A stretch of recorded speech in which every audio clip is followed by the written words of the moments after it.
But if I asked anybody right now, especially any father, especially any man, if someone walks into your home with the intent to harm you or your family, it's either going to be him or it's going to be you and your family. Hey guys, and welcome to another episode of Getting Back Up with me, Anthony Ogogo. This is your weekly dose of hope and inspiration. So I talk to inspiring people that have done great things about their life and or career, but only after suffering massive setback and adversity. And today we go to the wrestling world.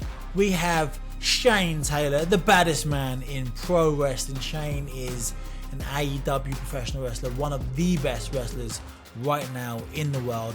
I'm part of Shane Taylor Promotions, Shane's group in AEW. He's a lovely geezer. Shane's a lovely fella. And Shane, in this episode, talks about the struggles and the setbacks. He talks about something that he's never really touched upon before in the public world. He talks about something he's never really touched upon, and it's really emotional. And I don't think there's a tear in his eye, but there's definitely a lump in Shane's throat when he goes into this part of his personal life that's never really spoken about before. We talk about the upbringing, Eastside Cleveland, the drugs, the this, the danger, not going down that road. We talk about Shane losing people in his life. And of course, we talk about wrestling, knocking out Chris Jericho, knocking out Shibata, and becoming the baddest team in professional wrestling. This is a banging story. You haven't got to be a wrestling or a sports fan to enjoy this podcast. You are going to learn so much, and I'll tell you what, you're going to be inspired. So, without further ado, let's get stuck in.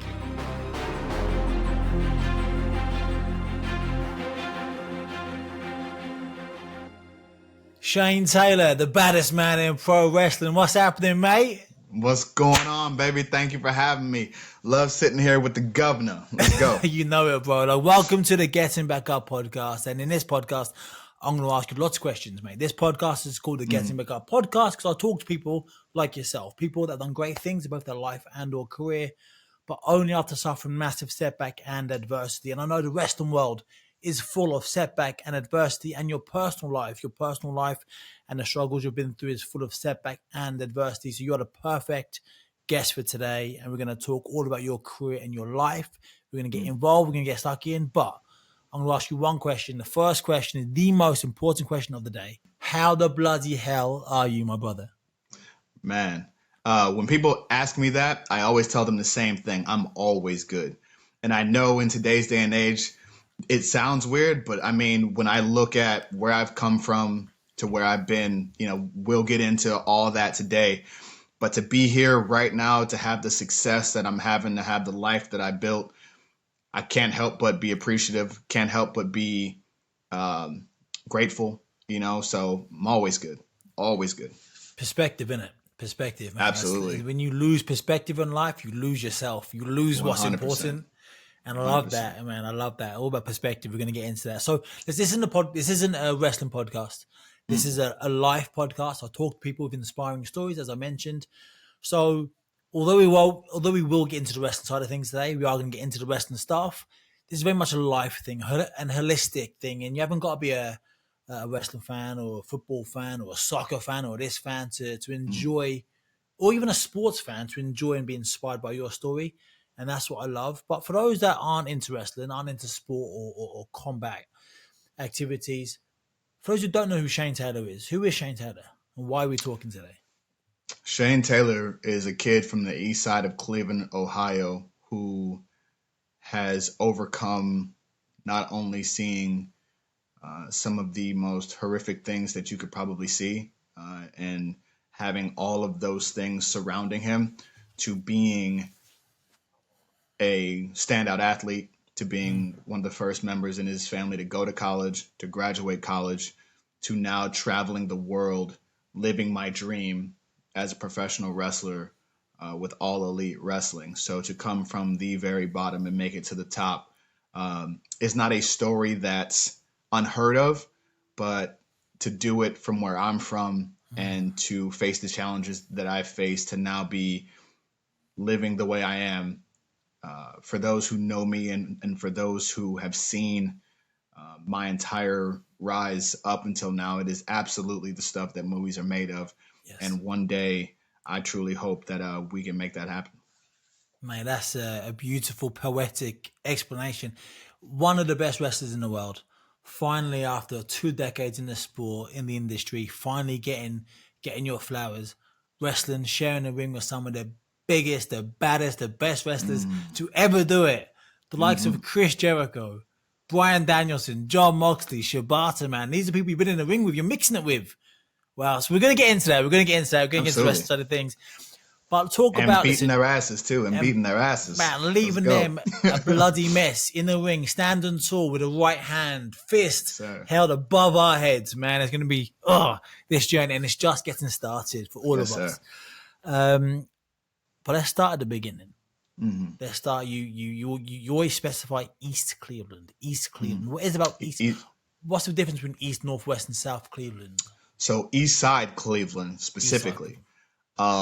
When people look at the crime statistics, right, when you measure those things, um, Eastside Cleveland, Ohio is responsible for the majority of the violent crime in Cleveland.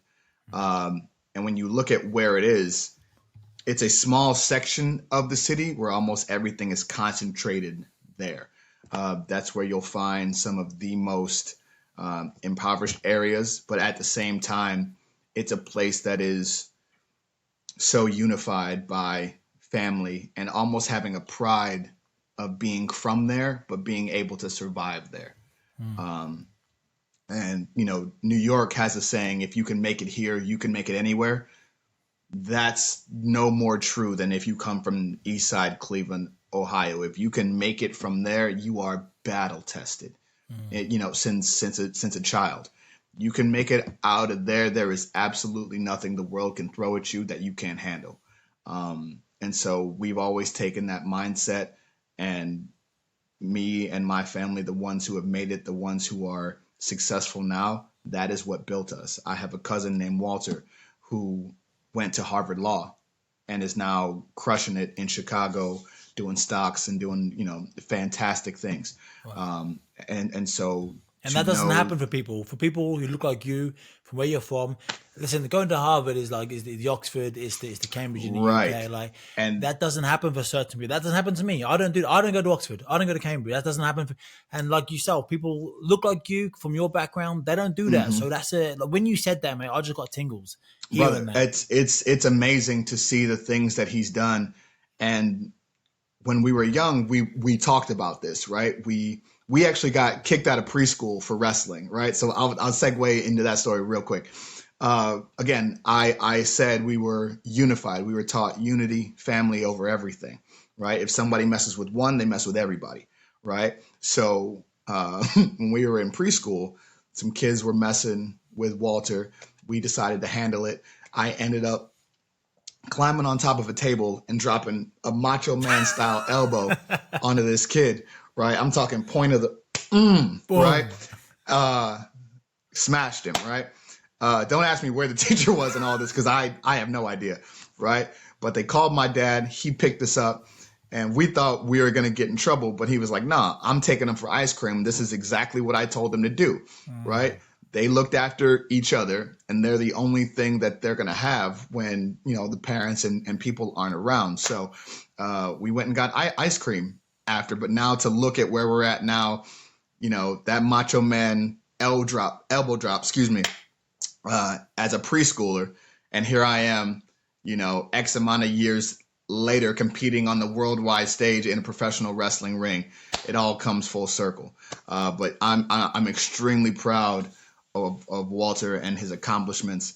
And we just sit back, man, and reminisce about how we got here and how many things could have gone left. You know what I mean? That's really inspiring. Massively inspiring. Let's talk about your dad. Now, we've never spoken about this. We've never spoken about this like at TV in AEW. But I've read a few articles this last week on you and your upbringing. And your dad seemed like, and I don't want to, I don't know what your relationship is now. He seemed like a bit of a hero to you growing up. My dad is Superman to me. Yeah. I've seen him go to bat for family member after family member, friend after friend.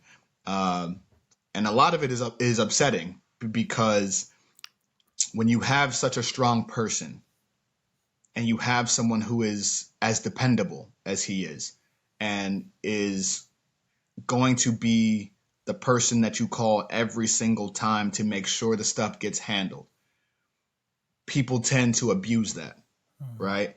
And that's something that's never sat well with me. Um, but I get it, right? Like people need those strong people. They need them around. But when you're the strong person, you never really have the chance to go to anybody else when you need help, Yes. right? And so seeing my dad shoulder that responsibility, seeing him not only go to work every day to take care of me and my brothers, but also then have to take care of everybody else's issues, everybody else's problems that come up.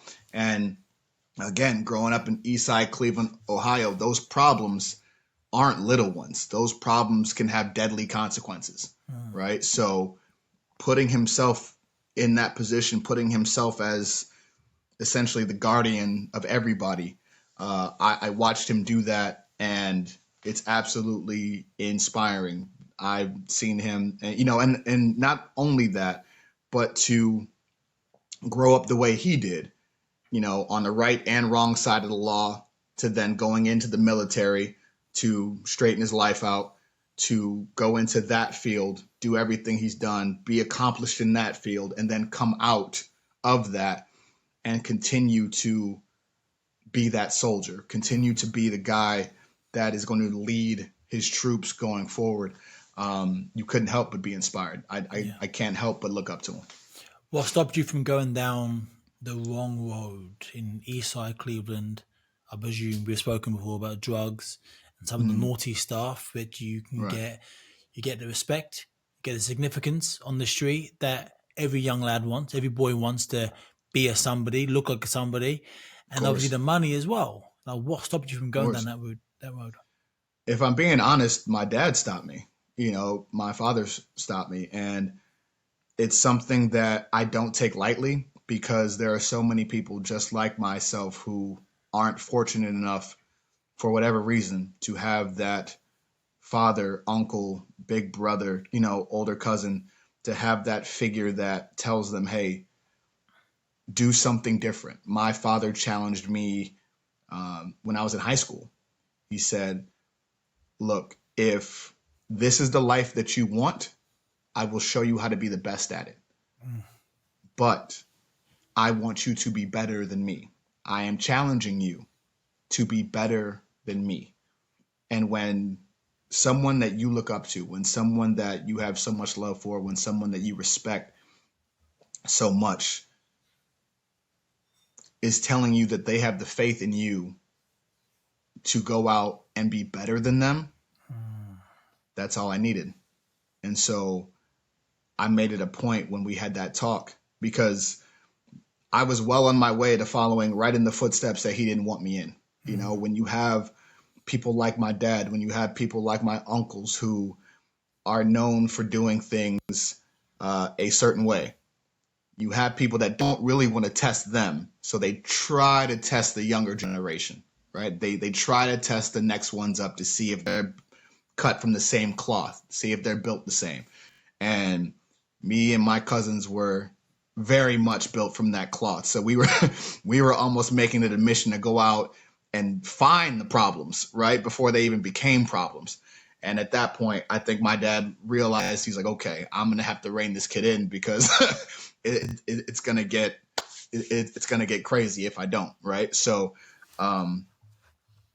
that was one of the things that was one of the reasons that he set me down, and again, challenged me to be better. And that is something that I still hold very near and dear to my heart. That is something that inspires me every day to go out and push, whether I'm hurt, sick, tired, injured, whatever the case may be. I think about what he would do, and he would get his ass up and he would go to work, and so that's the mindset that I take. You said that you've been to hundreds of funerals.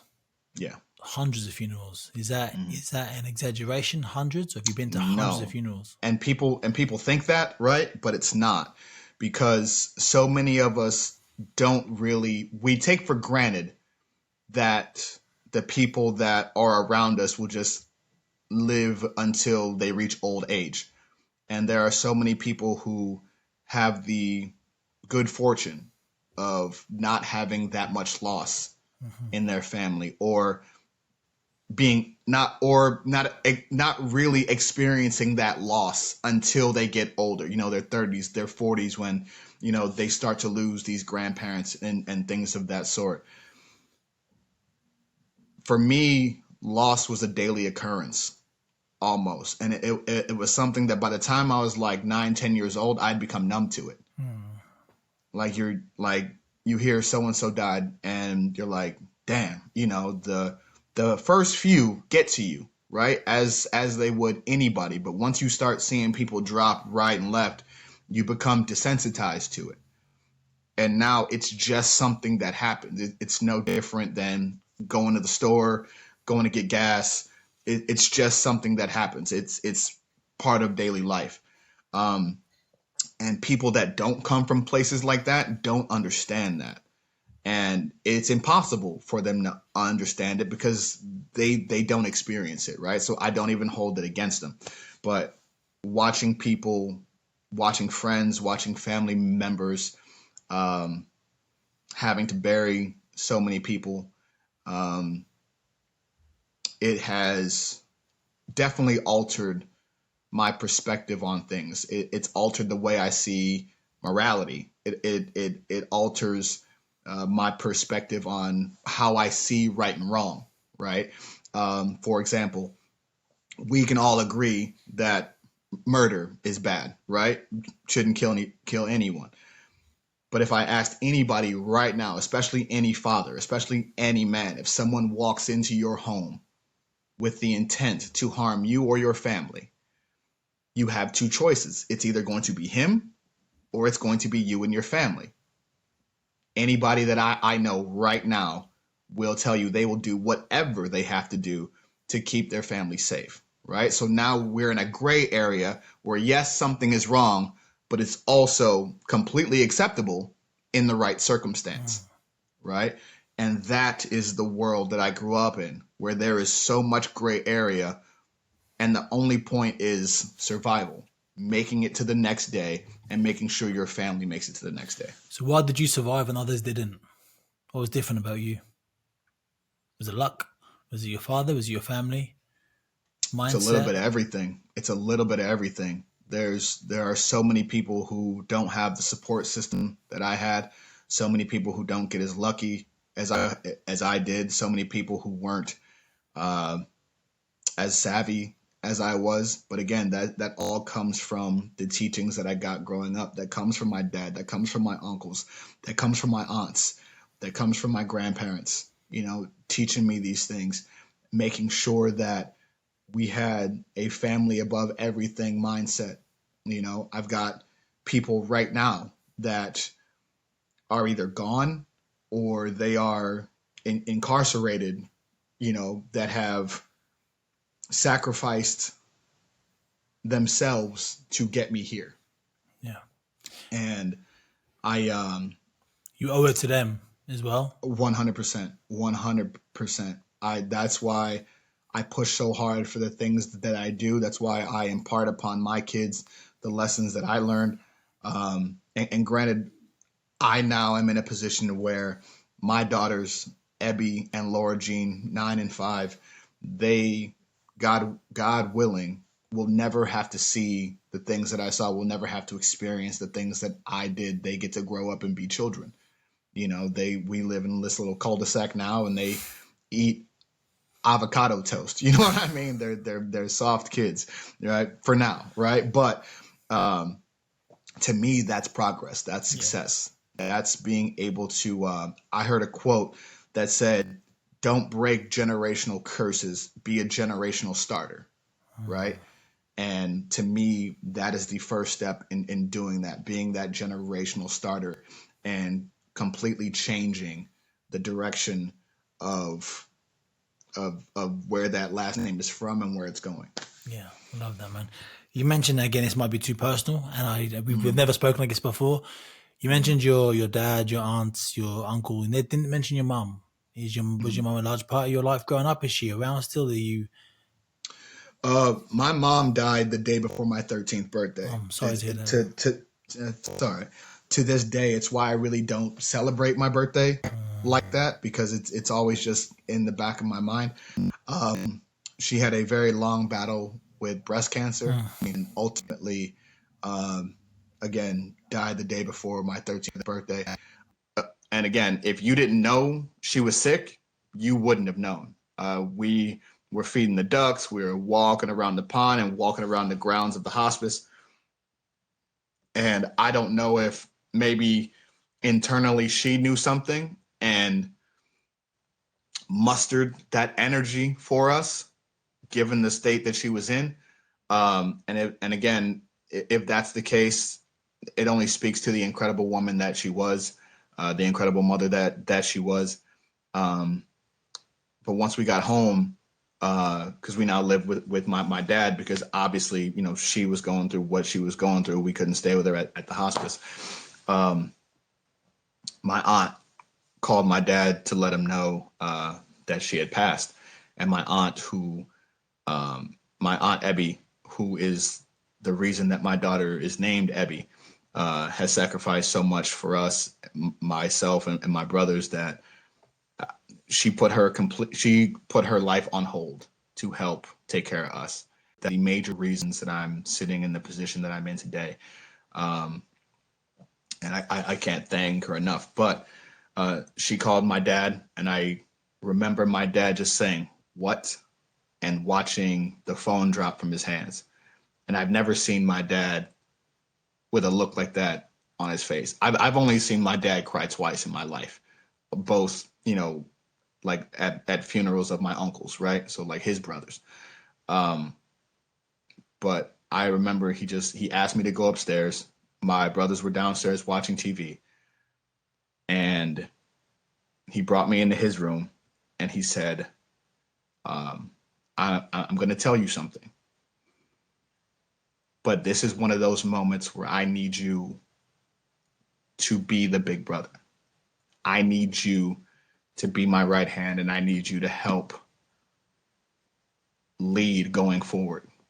And so, being 12 years old, I'm like, okay, not really knowing what was coming next. But then he said, today your mother went to go be with the Lord, right? And it took me a second to realize what he meant. And when he said it,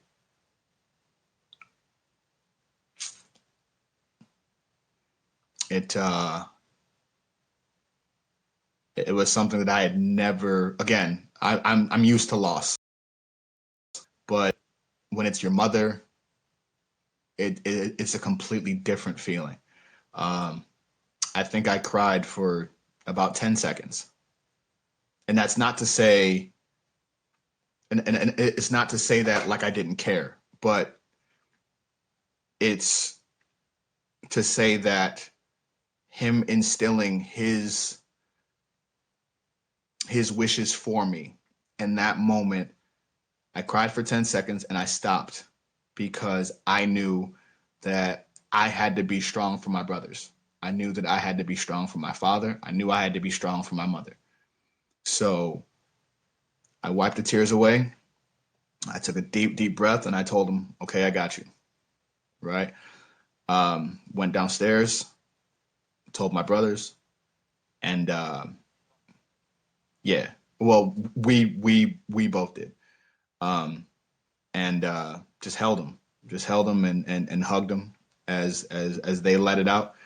All the while just trying to hold it together myself, right? And it's a lot to ask of a kid that age, but it's something that I I'm proud of because he entrusted me with a responsibility that not many adults can carry, and not many adults know how to deal with.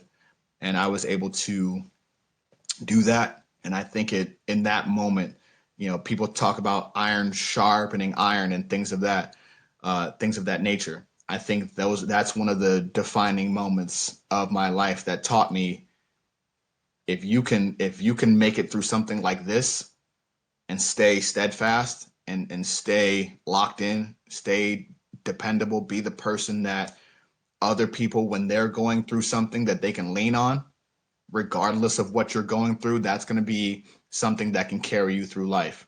And it has. It has. I now find myself in the position that my dad was in, to be the guy that people go to when there's an issue, that people go to when there's a problem, that people go to um, when they're going through things. Um, regardless of what I have going on in life, I'm able to be there for them and help them find a solution. And I take great pride in that. Sweet.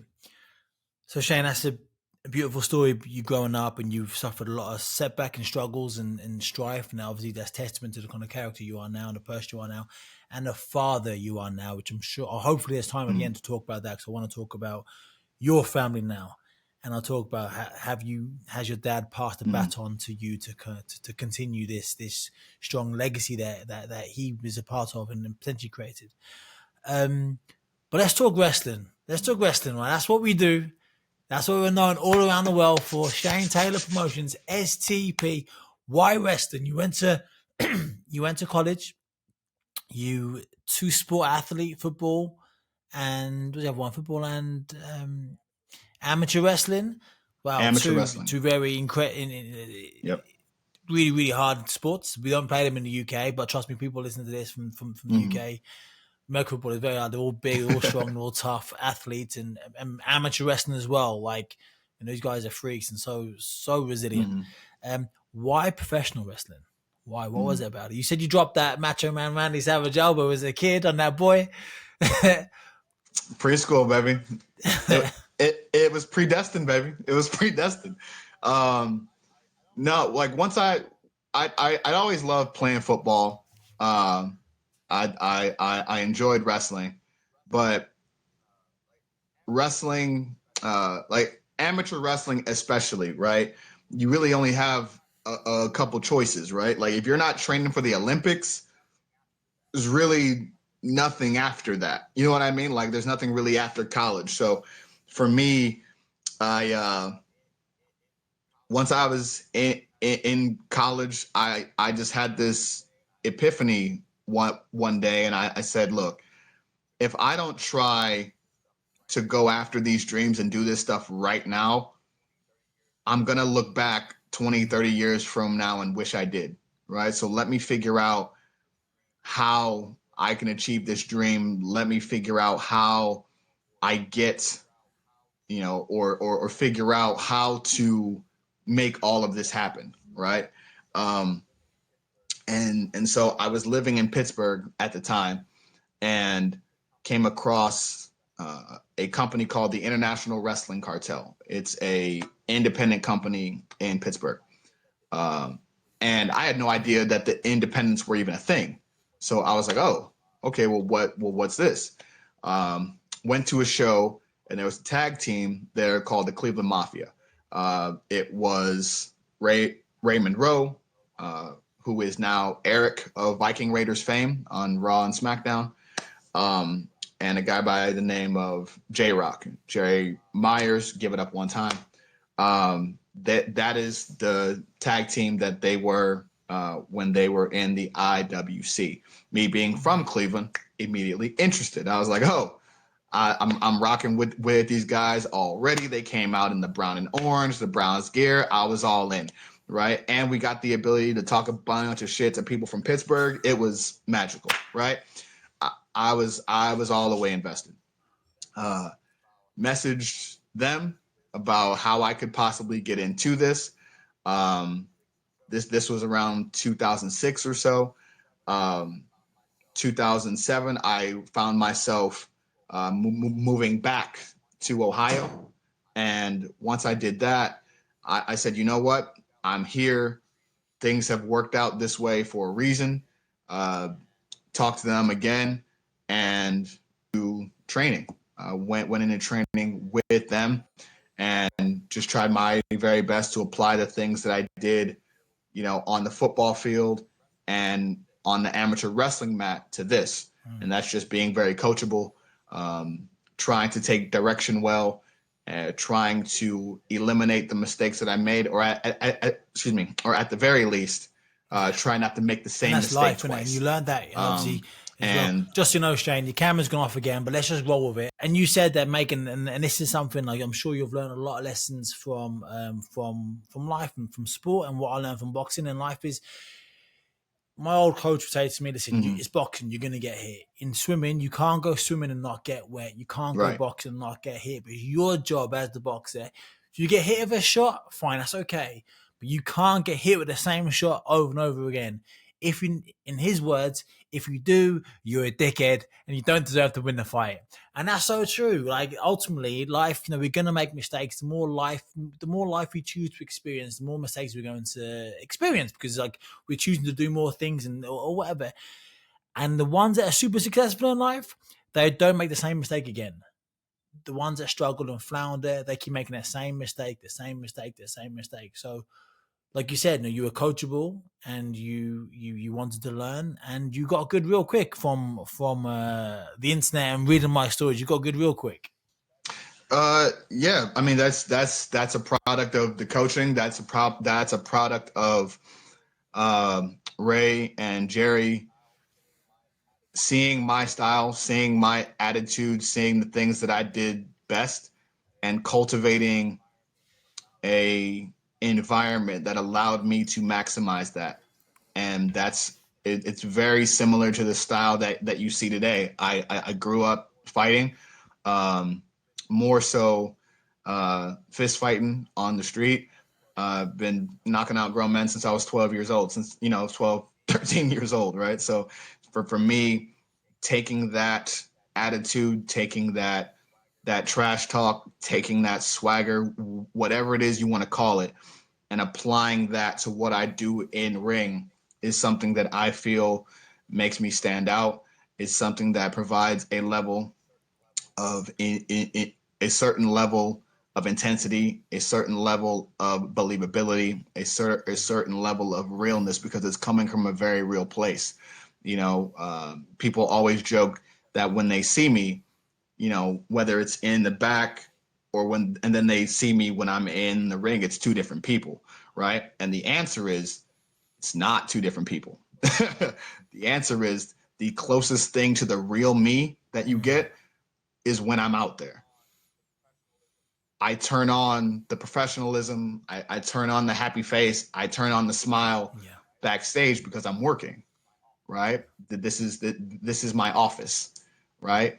And if I treated everyone the way I did on the street, nobody would have a job. You know what I mean? Like this wouldn't be a thing.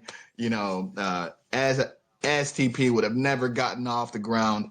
But it's because I'm able to differentiate the two and switch my mindset, and learn how to play this game, that we're able to have the success that we have. But when I'm out there, when it's time to compete, when it's time to fight, Yeah. I don't have to worry about being nice. I don't have to worry about being politically correct. I don't have to worry about um, who I'm going to intimidate or who's going to be nervous talking to me or anything like that. All I got to do is go out and punch whoever it is I'm in the ring with in the face as hard as I can and talk shit while I'm doing it. So uh, it allows me to be free, really. Um, and that is the style that was cultivated by Ray, by Jerry, and it's something that has turned me into one of the best wrestlers in the world. It's something that has turned Shane Taylor Promotions into one of the most dominant factions in Ring of Honor history, and now it's what will help turn Shane Taylor Promotions into one of the most dominant factions in AEW history. 100%. Flanked by me and Lee Moriarty 100 million%. But you went into wrestling. Now looking at wrestling, I know you're a very Mm-hmm. proud black man. looking at wrestling, Mm, hasn't always been kind to people that look like you or look mm, like me over the years, over the long annals of mm. wrestling history. When you reach out to your guys and you wanted to train and break into the business, what did you think your ceiling was? Where do you think you could get? I have always lived by by the motto, and my dad taught me this too. Um, Two things: never believe anybody's reputation unless they fought you, unless they've proven it to you. They haven't done a fucking Mm, thing, right? They haven't done shit. So to me, being at the very top of this industry, even though I knew it was rare for someone like me to do it, was never out of the question. It was something that I knew was going to be a harder road. It's something that I knew I would have to be 5, 10 times better than my counterparts just to be on the same playing field, just to have the same opportunities. But I've never been one that shied away from mhm, work. So I knew that that was going to be something that was going to be expected of me. And not only do we have to be better, but we have to also temper how we face the disrespect, temper how we face the racism, temper how we face um, the snide comments and all the little jabs that people take, because people aren't going to look at what was said or done to us. They are going to look at our mhm, response. They are going to look at how we react. And me reacting in a certain way doesn't just make me look bad. I represent all of mhm. us, right? We all represent all of us. So a situation in which I lose my cool doesn't just affect Shane Taylor, but it affects Lee Moriarty. It affects Anthony Ogogo. It affects um, Stokely Hathaway. It affects all of us because they can see that and go, see, we told you they don't belong here. They don't need to be here. This. Professional wrestling is still one of the last industries in which someone's opinion of you determines how much success you are, how determines how much So success you have. explain that one, Shane, 'cause for the people that don't understand how wrestling works, explain what you mean by that. Okay. So here's the thing, right? With the NFL or the NBA, right? We'll just take the NFL into consideration, right? If you have a wide receiver that runs a 4.5, that's okay, but it's pretty slow as far as wide receiver standards go. Now, you have a receiver that runs a 4.2, he's the better option in a game built around speed, right? But professional wrestling, it is not my job to run a 4.2, right? It is my job to make that guy's 4.5 look faster, right? And professional wrestling, once again, is not about necessarily how much skill you actually possess. It's not based off of the numbers that you're able to put up. It's not just a measure of your individual skill. That doesn't necessarily mean it's not always the best players who Yeah, start on the yeah, team, if that makes yeah, sense, right? It's not always the best players who start. It is it's a situation in which, again, a lot of it can very much be a boys club. A lot of it, for the majority of the history, very much has been a boys club, and you're also then subject to the views of society, the views of networks and executives. You're under the microscope of everything and everybody at all yeah. times, and a lot of the inherent bias that some people may have, a lot of the inherent bias that society may have plays a factor in the equation of how successful you are and can be. Now, that is not the end all be all, right? Because I'm sure as this comes out, you're already going to have people, but I understand. What I am saying is it's a factor. It is a factor that we have to overcome. It is a factor that we have to get past. It is a factor that is unique to our situation, and we have to be that much better, that much smarter, that much craftier in how we navigate the minefields that come in this industry. While we're on the subject, AEW has just crowned the first ever Black Yes, World sir. Champion in company history in Swerve Strickland. To be able to see that accomplishment, to be able to witness in person him achieve that feat, is something that was truly awe inspiring. I've got And tingles he is a again, prime brother. I've got example. tingles again. Ugh. 100%. 100%. It's, again, he is someone who has had to be so much better than everybody else around him and be able to navigate all those minefields. And he was able to achieve that success. So when I say things like this, I'm not saying it's impossible. What I'm saying is it is, our challenges are uniquely built from challenges that other people face. And it is our obligation, it is our challenge to have to figure that out, right? And it's an extra hurdle that a lot of our counterparts don't have to jump over. Um, and it's all the more reason why support from our fans and support from uh, people that look like us is so important when it comes to the professional wrestling industry, because this is not an industry that is going to just hand you something, right? It is something that is built upon tangible and measurable things: money, ticket sales, merchandise sales, right?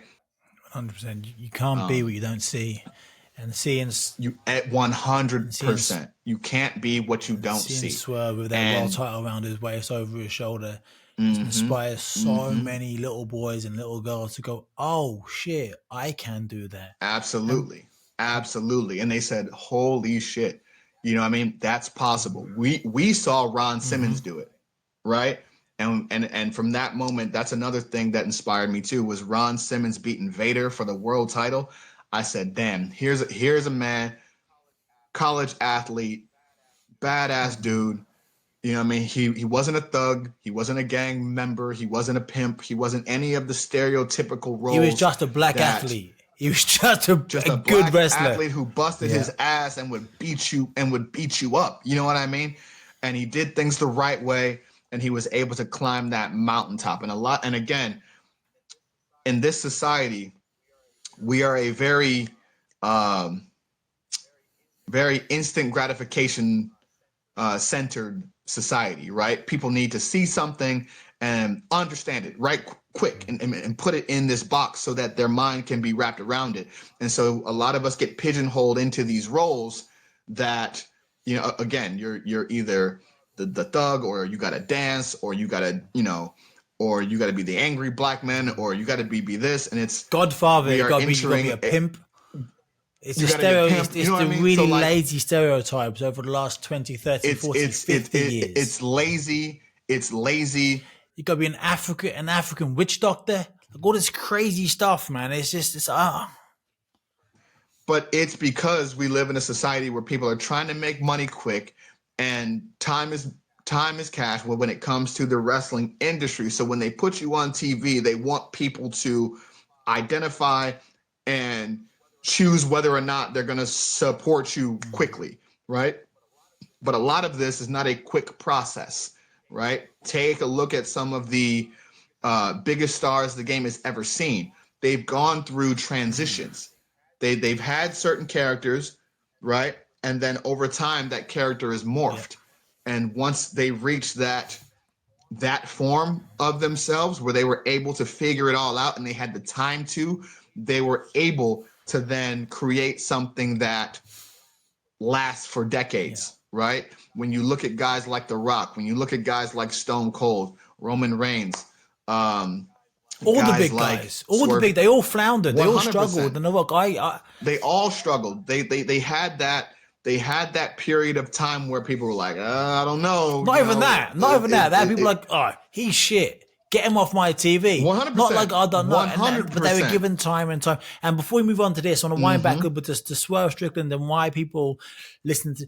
For example, in a real small little nutshell, and it's too big and important of a topic to make it a small nutshell. But essentially, in wrestling and less so in boxing, but less in wrestling, the old adage is if you're black, you don't draw money. If you're black, your name can't be Anthony. A name like Ogogo isn't going to be on Madison Square Garden or the O2 because black people don't draw money. People don't get invested in them, which is a mad stereotype and horrible thing that's been passed down to generation. So that's why Shane was saying it's really hard. If you're black, you got to work double as hard, treble, quadruple as hard to get an opportunity because the stereotype. And I think Tony Khan deserves a lot of credit. Tony Khan himself is a mixed race man, half Pakistani, half American.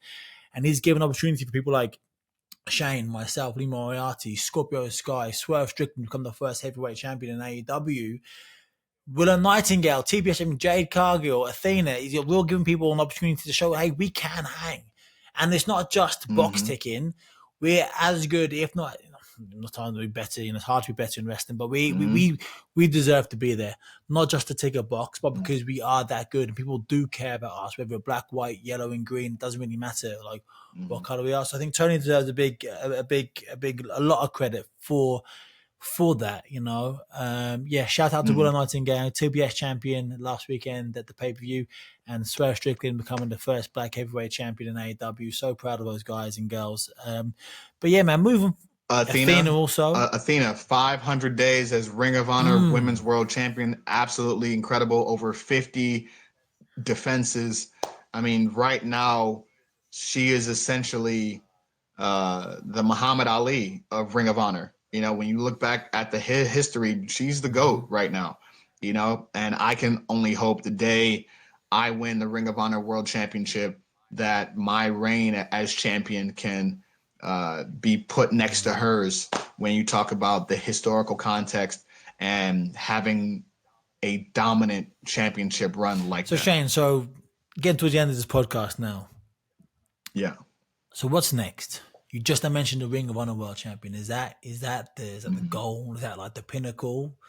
What do you want to achieve in the rest of your career? And you've got the great thing about wrestling. And Tony Khan said to me a long time ago, wrestlers, in his opinion, wrestlers peak in their 40s. And I know you're kind of getting you're approaching that, and wrestlers peak. Just starting to get there, baby. Just starting to get there. You're coming into your prime because obviously wrestling, you have got to be fit, of course. You have got to be strong, of course. But it's all about the psychology and understanding wrestling. And the more wrestling matches you have, the better you are. You understand how the crowd works. You understand everything, right? So you're now getting to that golden bit in your career. What do you want to achieve in your career? What legacy do you want to leave? And what are we going to do? STP, Shane Taylor Functions. What are we going to do in AEW? I want to be known as the baddest ever, the baddest of all time. And for me, greatness is subjective, right? We live in a world to where if you like high flying wrestling, my style, you're not going to enjoy nor appreciate my style because you have a favorite style of wrestling. I don't know about right? that. Let me. I'm gonna pick you up on that one. I think your style similar to my style. I think, especially what you've done recently on TV. Some of the matches you've had with some of the big names you've more than held. You had a banger with Brian Danielson recently.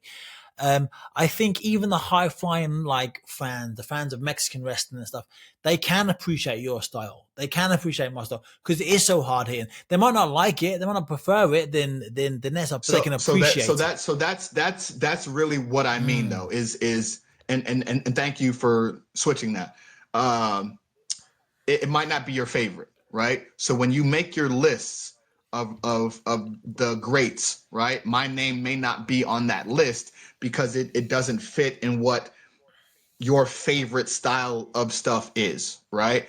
But to me, when you are the first guy in, the last guy out, when you're willing to stand there and go toe to toe with the best at their best anywhere, anytime, any day, whoever, wherever, whenever, give everybody a chance, everybody an opportunity, and you go out there and you mix it up with the best and the baddest every single time and leave it all out, leave it all out there, people can't you can't doubt that. You can't challenge that. You can't question that. To me, and that's the legacy that I want to leave. Not only that I did that and that I was successful, but everybody that was around me has the same attitude, and everybody around me was just as successful. I want everything, man. I want the six-man championships. I want the tag team championships. I want singles championships for not only yourself but for Lee as well. I want the world, dog. I want everything. I want to be able to take Shane Taylor Promotions and not just dominate AEW, not just dominate Ring of Honor, but I want to go to Japan. I want to go to New Japan, and I want Shane Taylor Promotions to be able to go there. There has never been a faction like us over there, and that's something that I could see once we bolster a few more spots on the roster. Once we load up a little bit more, I see no reason why we can't go to Japan and absolutely wreck shop. I see no reason why we can't go to Mexico and absolutely wreck shop. I want to take over the world. STP, the baddest team in pro wrestling. Shane Taylor, the leader of STP. The haven't said it on commentary yet, but the next line is going to be Shane Taylor. He's the Don King. He's the Angelo Dundee, all mixed into one. The brains, the The brawn, the Suge Knight Suge of Knight of STP. STP. But man, listen, man, I think that's enough for today. But this is very much the first one. I hope people are now invested in your story. The non-wrestling fans are invested in your story. The wrestling fans are already invested in your story, but hearing you talk so candidly about your upbringing, hopefully invested even more, and I can appreciate you even more and where you got to. And I mean this, man, as a friend, as a member of the stable. I'm really proud of you, mate. I'm really proud of where you started, where you've come from, the 18 years as a wrestler. I mean, 18 years as a professional wrestler is a long time to do anything for 18 years, let alone bump and bump and bump all around America, all around. You've traveled. We haven't spoken about your tours in the UK and traveling around the world. Listen, mate, you deserve all the success you're getting. And I was with you at TV recently, and one of the legends came over to you and said to you, well, maybe was it Jerry Lynn? Somebody come over to you and said to you, mate, you kid. No, I think it was Alex Marvez actually said to me, so proud of you, you're killing it. And you are, mate. Everyone here will say you're killing it. Sharing the ring of Bryan Danielson, Chris Jericho, Shibata, John Moxley in the space of like a month, man. That's crazy. And not just doing that, but holding your own, every inch of it, holding your own and looking like the star that you are. And I just can't wait to get in the ring with you and do more stuff with you and Lee. And I've got no doubt in my mind that's going to happen. And then when we get our belts around our waist or over the shoulder, you know, my own journey is a topsy-turvy one, as is yours. Lee's as well. There'll be no more deserving three people, I think, than us. So until that day, mate, I want to say thank you so much for coming on the podcast today and sharing your unbelievable story. The first part, there will be more chapters, I'm sure. Where can the people follow you and watch you and hear from you and follow up with what Shane Taylor's doing? As always, Twitter and Instagram at Shane216Taylor. And again, follow AEW, follow Ring of Honor, keep tabs on everything that the company's got going on, because that's where you're going to see some of our best work. Follow me, Shane216Taylor, on all socials. We appreciate you. Myself, my family.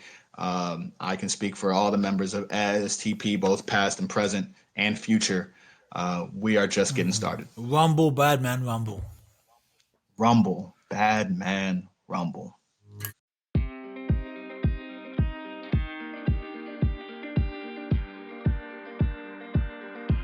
Rumble, bad man, rumble. What a guy, Shane. Thank you so much, my man, for coming on the podcast and sharing your inspiring story. I love that. And as I mentioned, I've been with Shane now for about a month in AEW, and we're spending a bit of time with each other, not loads of time with each other. And I want to thank him again for being so open, so honest, so humble, showing such humility. He's brilliant. He's an amazing wrestler. And you look at Shane, and he's maybe not what you think a professional wrestler is, but you watch a Shane Taylor match, and wow, mate, he as I said on the podcast, I'm glad he's now finally getting his flowers. He's been doing this. He's been up and down the roads, all around the North America, all around Europe for years now, and he's showing why he's the baddest man in pro wrestling. We are the baddest team in pro wrestling. What a guy. I hope you enjoyed that podcast. I hope you learned something or many things from that podcast. If you're in the UK, you can watch AEW on ITV. I'm not too sure what the days are because they change them around a little bit, but AEW Dynamite, AEW Collision, you've got AEW Rampage, the 3 shows. Ring of Honor, you can watch Ring of Honor online. Just Google Ring of Honor TV and Ring of Honor comes up. We're across all those platforms, kicking ass and smashing people to bits, showing why we're the baddest team in pro wrestling. Shane, thank you so much, my man, and I'll see you very, very, very, very soon at TV. Everyone who's listening to this podcast, I hope you've taken some inspiration amongst what he was saying. There is loads there, loads of inspiration. Hope you've learned something.